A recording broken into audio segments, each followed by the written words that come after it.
Senhor Jesus, eu, eu nunca gostei de covardia. E eu nunca fui uma pessoa assim de procurar confusão.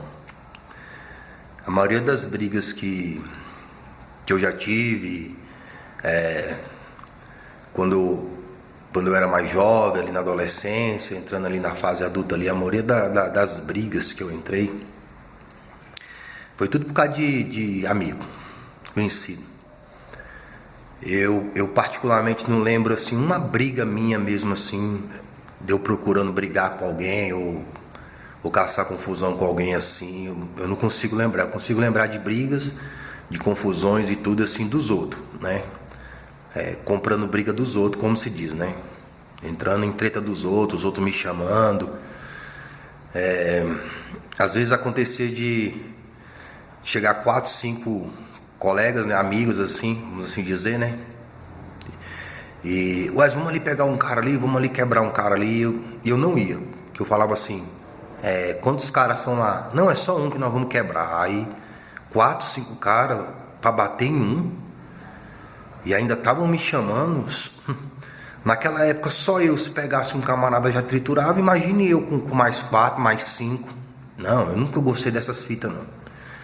E sempre que eu tinha às vezes acontecia alguma rincha, alguma coisa assim, alguém vinha caçar confusão comigo. E geralmente sempre eu mesmo resolvia. Eu nunca gostei assim de chamar amigo meu para confusão. Eu ficava muito preocupado de chamar um amigo para uma briga, de chamar algum amigo meu para entrar em alguma briga minha e ele ficar machucado. E como ali geralmente amigos de infância, colegas de infância, né? Pessoas que a gente conhece assim desde pequeno, muito cedo, então a gente conhece mãe, a gente conhece irmão, né? Na minha época ali todo mundo um frequentava a casa do outro, a gente chamava, né, para jogar bola, para depois vai ficando mais adulto, para sair, para curtir, para ir para som. E geralmente a gente conhecia as mães, né? A gente conhecia uma família do outro, então eu ficava preocupado de eu chamar um amigo meu para entrar em alguma briga minha, alguma coisa assim, e ele morrer. E depois a mãe olhar pra mim assim, passar pela rua e falar assim, ó, meu filho morreu foi porque você chamou ele pra brigar. Então eu não queria levar esse peso na consciência. Se eu tomasse um tiro, uma facada e ficasse aleijado, e o cara passando na cadeira de roda assim por mim e saber que ele só tava naquela cadeira de roda porque eu chamei ele pra ir comigo numa confusão. Então eu tinha muito isso na minha cabeça, de chamar algum amigo meu para resolver alguma briga minha e ele se machucar e eu ter que levar aquela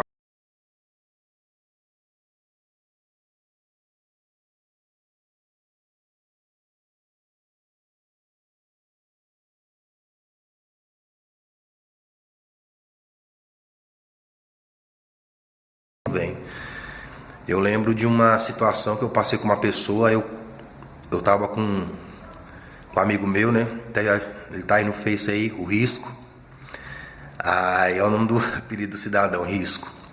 Agora Deus tem mudado a vida dele, não acredito, né? Amém. Deus continue mudando a sua vida, meu irmão. Aí eu comentei com ele, né? Falei, pô, aquele cara ali falou aquilo numa certa situação. Aí ele falou assim, não, vamos lá pegar ele agora, vamos lá quebrar ele agora. Eu falei, não, deixa isso pra lá, pô, isso é bobagem, isso, né?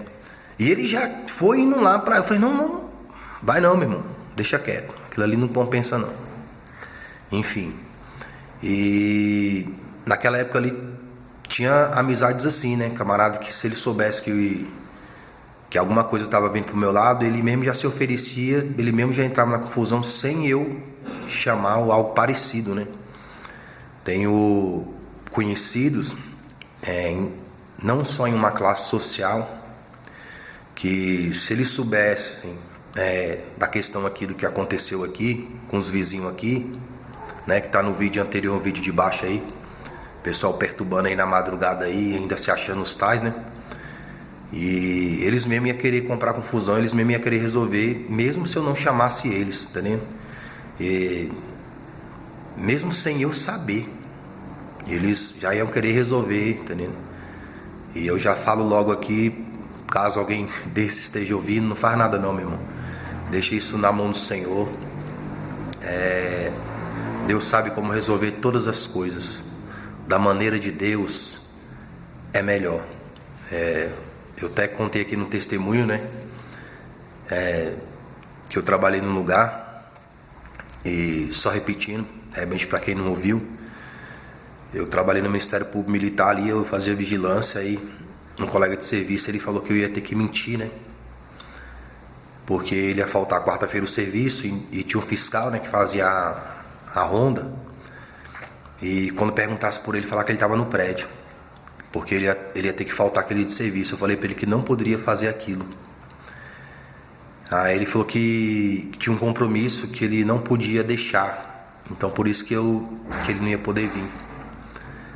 Ele falou, não, eu tenho um compromisso, você tem que falar aí que eu tô aí no prédio aí porque eu tenho um compromisso. Eu falei, poxa, mas eu também tenho um compromisso nesse dia. Aí ele, que compromisso você tem? Eu falei assim, meu compromisso é com Deus, e eu não posso faltar com esse compromisso. E ele, não, você vai ter que mentir, não, eu preciso que você fale isso. Eu falei, eu não vou fazer. Ele falou pra mim, você não tem medo de perder seu emprego, não? E como ele tinha mais tempo ali na casa, né? Aí eu falei assim, ó, se essa porta aqui fechar, Deus abre outra. Se eu perder o emprego por causa disso aqui, Deus me dá outro. Aí ele falou, não, poxa, mas e o meu compromisso? Aí eu ainda falei pra ele assim, por que o seu compromisso é mais importante que o meu? Você tem um compromisso lá, e eu tenho um compromisso com Deus. Eu não posso mentir, nem por mim, muito menos por você. Eu não posso mentir, porque o seu compromisso é mais importante do que o meu com Deus. Aí ele tipo falando em tom de ameaça, né? Que de alguma forma ia me prejudicar se eu não mentisse. Tudo bem. Aí passou quarta-feira, ele não apareceu, nem quinta, enfim.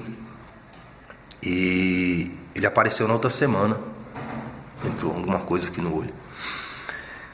Aí quando ele apareceu todo quebrado. A perna engessada, a cabeça enfaixada, os braços de muleta. Eu lembro como se fosse hoje. Aí eu tava no meu posto, ele apareceu, que ele lá tinha o pessoal terceirizado podia lá se atender lá com os médicos, né? Lá tinha um médico e tal. Ele foi lá também levar atestado, eu acho, dos dias que ele faltou, que ele estava acidentado. Ele teve um acidente de moto antes de chegar o dia de eu ter que mentir. Então Deus já interviu antes, né? Então ele pensou de me prejudicar, na realidade ele estava prejudicando ele mesmo, né? Porque quando a gente quer prejudicar quem está certo, quem está correto, quando a gente quer prejudicar quem está no temor do Senhor, o prejudicado é a gente mesmo. E ele parou com as muletas, e ele parou e ficou me olhando. Ele ficou ali, foi poucos minutos, mas pareceu tipo uma eternidade. Eu fiquei olhando para ele, e ele olhando para mim, ele com as muletas. Sabe, ele ficou assim, ele sabia por que tinha acontecido aquilo com ele. Porque ele sabia que ele tinha me ameaçado, ele sabia. E ali eu servia a Deus, né? E ele sempre querendo fazer chacota em relação ao Evangelho, em relação à palavra de Deus. E eu sempre, com a graça naquela época ali firme, né? Buscando a Deus em tudo mais. E ele tinha muitas dúvidas do Evangelho, muita incredulidade. Ele vinha fazer as perguntas e Deus me dava a graça de responder, né? Coisas que ele não conhecia. E assim sempre Deus foi me dando respeito ali naquele lugar, respeito do meu serviço, né? Porque eu sempre busquei trabalhar da melhor maneira possível. E sempre busquei temer a Deus de todo o meu coração, ainda que algumas vezes eu tenha falhado. Então eu nunca fui uma pessoa assim de procurar confusão, de caçar briga. Nunca gostei de injustiça, sabe? O único momento que eu procurava uma briga assim era quando era na roda de capoeira, porque na roda de capoeira assim, ali eu gostava mesmo de trocar umas pernadas ali. Porque às vezes ia pra carnaval, né? Geralmente em carnaval sempre abre uma roda de capoeira. Então às vezes eu bebia. Aí quando eu já tava ficando assim, já meio ligado demais, né? Então eu gostava de entrar na roda de capoeira pra baixar um pouco a adrenalina, né? Que você ia ali, trocava umas pancadas ali, aí você já ficava sóbrio de novo, né? Aí pra poder curtir o resto da noite, da madrugada, né? Então, como eu disse aí em outro vídeo, eu nunca gostei de beber assim, não gostei de ficar bêbado assim, perdendo a noção do que fazer, né? Mas como tava a galera, então o pessoal bebendo, você acaba bebendo ali, né? Você tá ali com aquela turma. Aí quando eu ficava um pouco mais ligado, eu sabia como é que cortava aquela cachaça ali. Era só entrar na roda de capoeira e começar a trocar umas pancadas. E mesmo na roda de capoeira, eu só ia trocar porrada com o cara que já tava batendo em todo mundo. Eu ia na roda, ficava olhando o cara que já tava quebrando todo mundo. Eu falava, bom, é com isso aí que eu vou tirar um pouco essa cachaça aqui. E ali caía pra dentro da roda e caía pra dentro mesmo, pra quebrar mesmo. Mas ficava só indo na roda de capoeira. É igual um campeonato de boxe, né? Karatê, né? Tem um contato físico, né? Então, roda de capoeira ali também é do mesmo modelo, né? Você entra ali, vai ter o contato físico.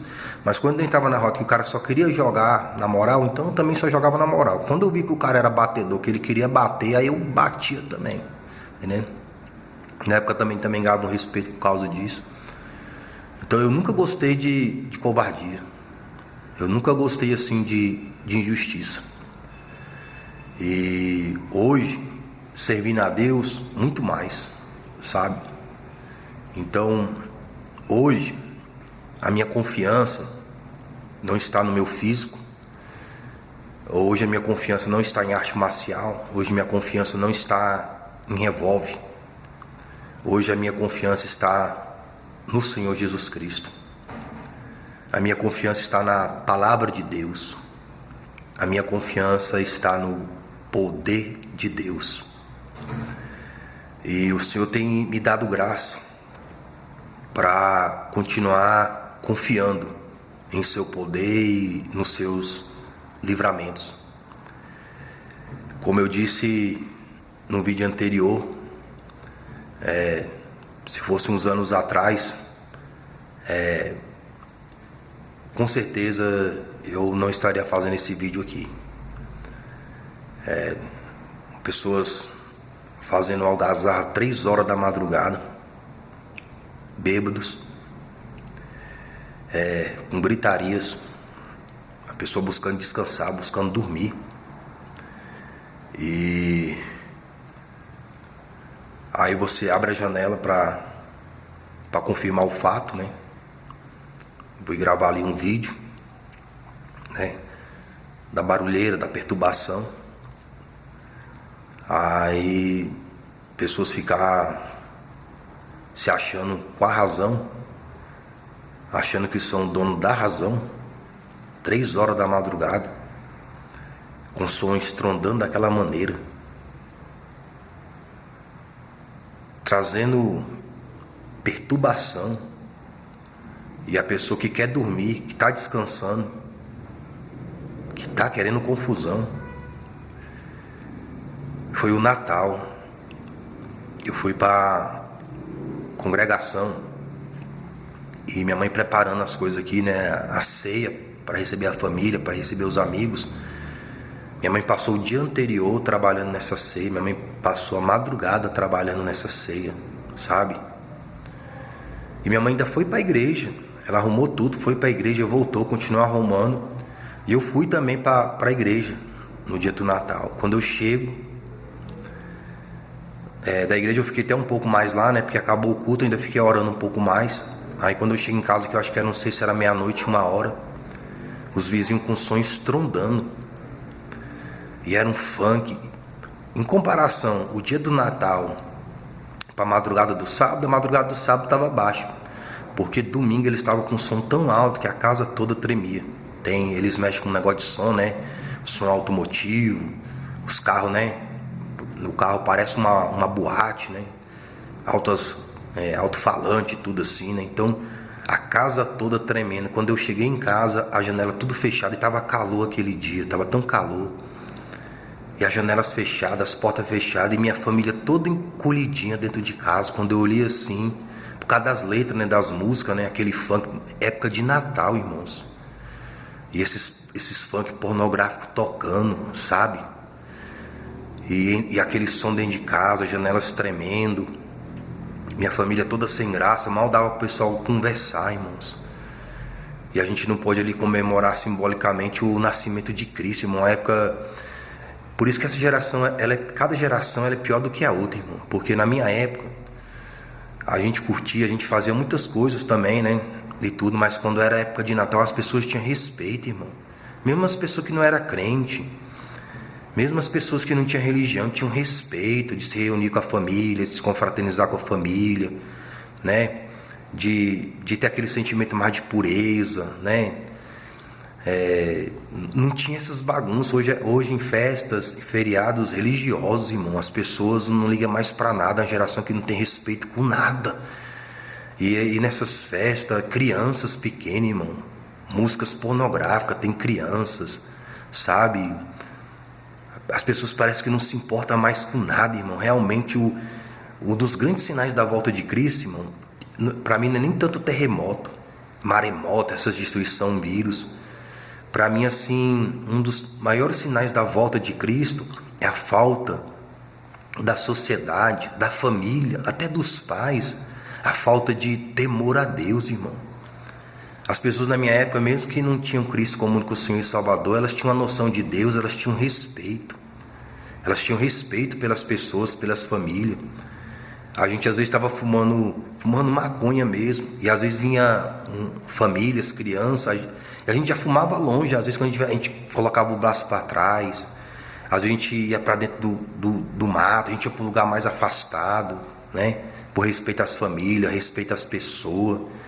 Quando a gente chegava na casa de um amigo, aí a mãe começava a pagar sapo, né? Assim, falar real pra gente abaixava a cabeça.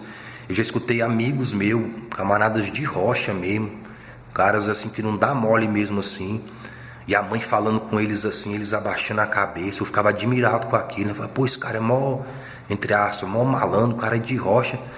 E ele abaixava, a gente achava bonito o respeito pela mãe, respeito pelos mais velhos, sabe? Mesmo o pessoal que estava na marginalidade, assim, na criminalidade, tinha aquele respeito pela mãe, pela vizinhança, pelo bairro onde morava, irmão.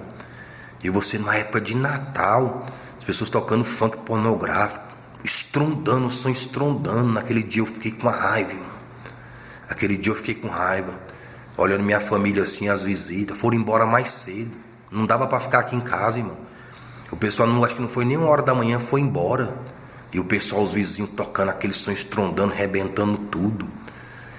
Aí nesse dia eu ainda liguei para a polícia e fiquei lá fora esperando a polícia para mim ir na delegacia registrar o BO, porque muitas vezes a PM não vem porque não dá o flagrante, né? E às vezes as pessoas não vão na delegacia registrar o BO. E naquele dia eu fiquei lá fora esperando a viatura. Naquele dia a viatura não apareceu, eu fiquei esperando, fiquei lá. Aí o vizinho até saiu.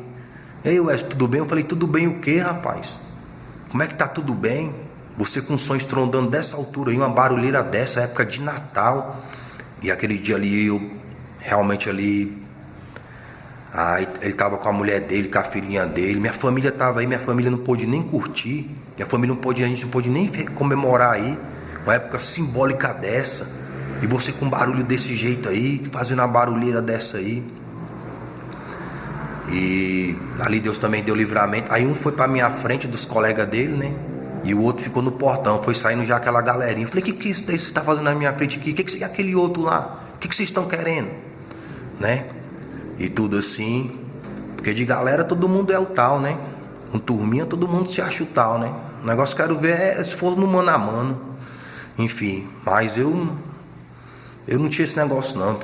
Pra mim, 1 ou 10, pra mim é tudo a mesma coisa. Entendendo? Mas aí Deus deu livramento. Interessante, né? Tinha um amigo que apareceu nesse dia, um amigo das antigas. Esse cara era considerado de rocha.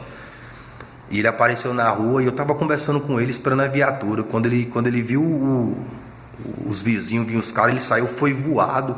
Eu falei, olha, e esse aí ainda fala que é amigo. Ele saiu, foi voado. Mas eu também não falei nada assim, confiando em amigo não. Entendendo?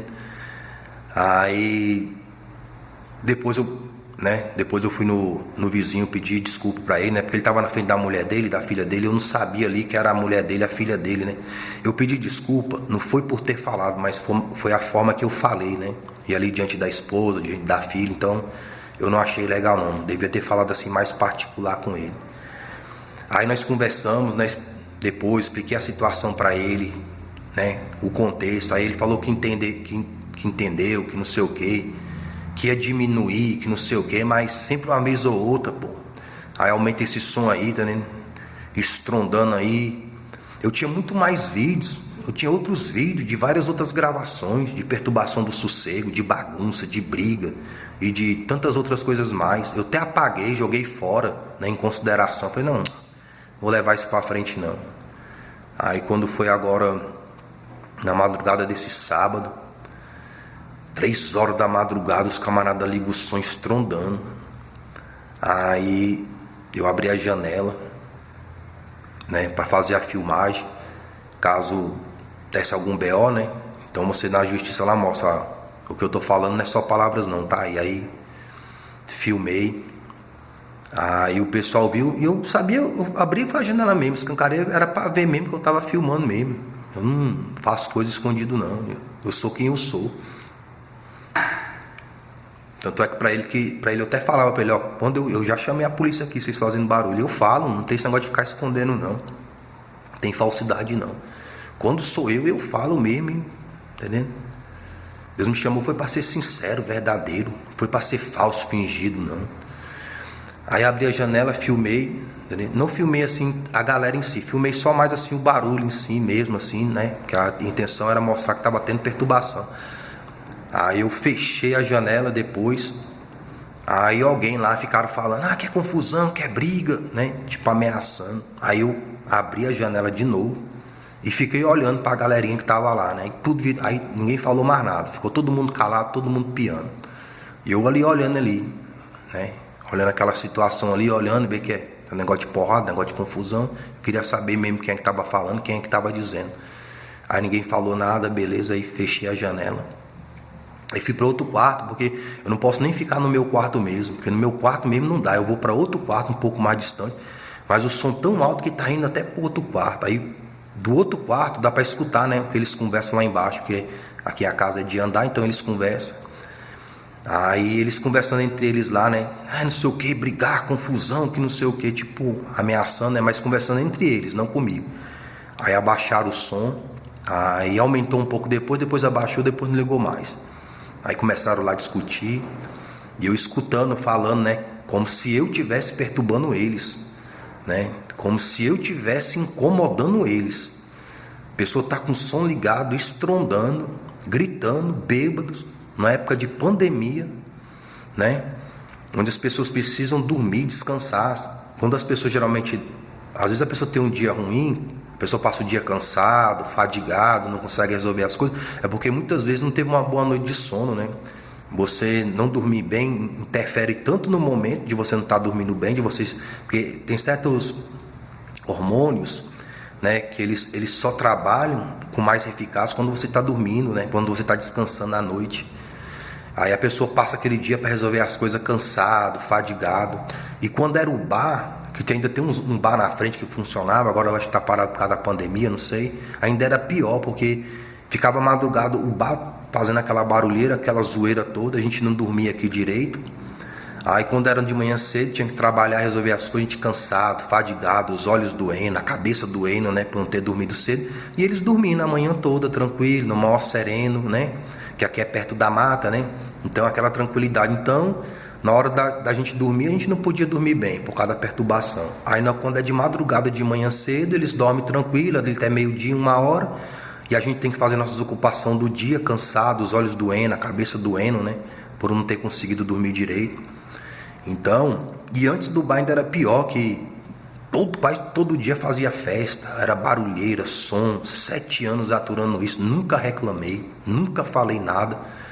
Já teve momentos assim deles estar fazendo assim barulho e eu levantar e ficar 2, 3 horas em pé com as mãos levantadas e orando pro lado deles, pedindo Deus misericórdia, não pedindo no juízo de Deus, pedindo para Deus salvar eles, curar, libertar e tantas outras coisas, e orando. Deus tem umas maneiras estranhas de nos chamar para orar de madrugada, né, irmão? Porque se fosse uns anos atrás, eu já ia querer resolver na violência do homem, né? Mas hoje eu uso armas diferentes, eu uso armas espirituais em Cristo. E ali orando, jejuando, apresentando a Deus a situação. Deus me deu um sonho do bar deles e 2 montões de terra, né, levantados na frente da casa. Deus me dizendo que ia tomar solução. Aí teve uma situação que passou pouco tempo aí, teve alguma coisa aí e Um rapaz faleceu ali embaixo ali. E saiu de carro aí bêbado aí. E caiu ali no córrego que tem ali embaixo ali, numa ponte que tem aí. E Deus foi operando do jeito dele. Então, mais uma vez eu quero falar, você que me conhece das antigas, né? E porque eu tô falando isso aqui, que tem gente que compra briga minha. Não é de falar assim, vamos lá resolver, vamos lá brigar, não. Eles mesmos já tomam logo atitudes até sem eu saber. Então, eu quero falar para essas pessoas, se esse vídeo chegar a você, se você estiver ouvindo, não faz nada. Não toma nenhuma atitude, porque do jeito que Deus faz é melhor. Tá tudo na mão do Senhor. E espero que essas pessoas se arrependam, não somente por causa da vida, das coisas dessa vida, mas sobretudo pela vida eterna. Porque a Bíblia diz que quem ama o mundo, o amor do Pai não está nele. Se o amor do Pai não está em você, você não está em Cristo. E Cristo não está em você. O amor do Pai está em você, você tem que se arrepender dos seus pecados e confessar e se converter a Cristo de todo o seu coração, de toda a sua alma, de todo o seu entendimento. Você tem que confessar a Cristo como único Senhor e Salvador da sua alma e abandonar todo o caminho mau. Quem não tem o amor do Pai não tem direito à vida eterna. Os únicos que têm direito à vida eterna é os que têm amor do Pai. E a Bíblia fala que quem ama o mundo, o amor do Pai não está nele. E se não tem o amor do Pai, não tem o perdão, não tem a justificação e não tem a salvação da alma. Porque o amor do Pai é perdão, justificação e salvação da alma. Ontem veio me deixar um irmão aqui. Ele me viu saindo da congregação, passou no carro, ele e a esposa dele me viu. Ô Wesley, e eu vou te deixar na sua casa. Eu falei, não precisa não. Ele, não, vou te deixar na sua casa. Eu falei, não, tudo bem. Não era nem caminho dele, ele veio me deixar aqui em casa. Esse irmão, ele é lutador. Esse irmão, ele já foi policial da Polícia Militar do Goiás. E todos sabemos da fama da polícia do Goiás. Ele pediu para sair da polícia do Goiás porque ele me disse que já estava botando revólver dentro da boca das pessoas. E isso é porque ele era o mais leve, o mais jovem da corporação. E ele é lutador de MMA. Provavelmente, se eu chegasse para ele e falar assim da situação que ocorreu, com certeza ele poderia juntar algumas pessoas para querer me ajudar. Mas eu nem toquei no assunto. Porque hoje eu não luto com o braço da carne. Hoje eu não luto com o meu próprio braço. Porque hoje quem luta as minhas lutas é o braço do Senhor. Quem me dá vitória contra os meus inimigos não é o homem, ainda que Deus possa usar o homem. Quem me dá vitória é Deus. E a minha confiança para a minha salvação, a minha confiança para o meu livramento, da minha família, não está em homem, não está em cavalos. A minha confiança está em Deus, naquele que enviou Cristo para morrer pelos meus pecados. E se Deus é poderoso para me livrar do inferno, pela morte e ressurreição de Cristo, se Deus é poderoso para me livrar do lago de fogo, da morte eterna, se Deus é poderoso para me livrar do diabo, de demônios, então Ele também é poderoso para me livrar do mundo. Então também Ele é poderoso para me livrar de homens, de pessoas ímpias, que não têm temor de Deus, que não têm respeito pelas coisas de Deus. E se Deus não me livrar, ainda assim confiarei no Senhor. A Bíblia fala de 3 jovens que deviam se curvar à estátua de Nabucodonosor. E eles não se prostraram diante daquela imagem. E eles falaram para o rei que, ainda que Deus não livrasse eles da fornalha, ainda que Deus não os livrasse, eles não se prostrariam diante daquela imagem. E eles foram lançados na fornalha ardente. E Deus livrou eles na fornalha ardente. E a Bíblia diz que aqueles que foram jogar eles lá dentro, esses foram destruídos pelo fogo. Mas nem um fio do cabelo deles foram queimados. Eles foram livres, mas aqueles que foram jogar eles foram consumidos, porque permaneceram fiéis a Deus. Existem lutas que Deus nos permite passar, e tem outras que Ele não permite passarmos. Se você é uma pessoa que pega 100 quilos no supino, Deus não vai botar 101. Deus não coloca uma carga que nós não podemos carregar. Deus só permite uma luta, Deus só permite uma adversidade, Deus só permite uma aflição, Deus só permite uma angústia, Deus só permite uma prova a qual nós podemos vencer, porque Ele conhece nossa capacidade e Ele conhece nossa estrutura. A Bíblia fala de Daniel, que foi jogado nas covas dos leões. Daniel buscava a Deus e fiel a Deus. E aqueles que acusaram Daniel, eles foram lançados na cova dos leões também. Mas quando Daniel foi lançado na cova dos leões, Deus deu livramento a Daniel na cova. E aqueles que estavam perseguindo Daniel foram lançados na cova e foram devorados pelos leões. Deus deu livramento a Daniel na cova dos leões, porque Daniel foi fiel a Deus. E aqueles que estavam perseguindo Daniel foram lançados na cova. A Bíblia fala de um homem no livro de Esté, Amã, que perseguiu o povo de Deus. E ele perseguiu um servo de Deus, Mardoqueu.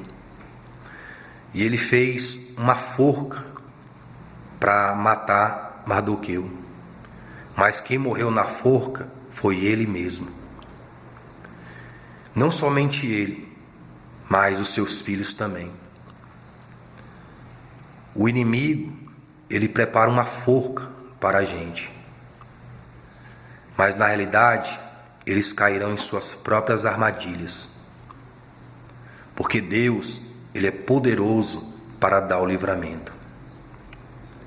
Se Deus te dá o livramento do lago de fogo, se Deus te dá o livramento do inferno, se Deus te dá o livramento da morte eterna, não te daria o livramento de todas as outras demais coisas?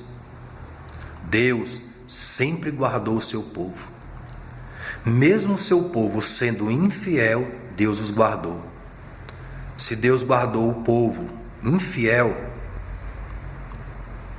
imagine o que Deus não faria, ou não faz, ou não fará por alguém fiel. Seja fiel ao Senhor Jesus Cristo. Seja fiel à sua morte e à sua ressurreição. Seja fiel à sua palavra e os seus mandamentos, seus estatutos e os seus juízos. E se Deus permitir uma provação na sua vida, saiba que a vitória já foi garantida, porque Cristo já ressuscitou ao terceiro dia para nunca mais morrer. A paz do Senhor Jesus e boa meditação das coisas do alto. Pois assim diz o Senhor: não temas, pois o Senhor, teu Deus, Nosso Deus é contigo por onde quer que fores. Amém.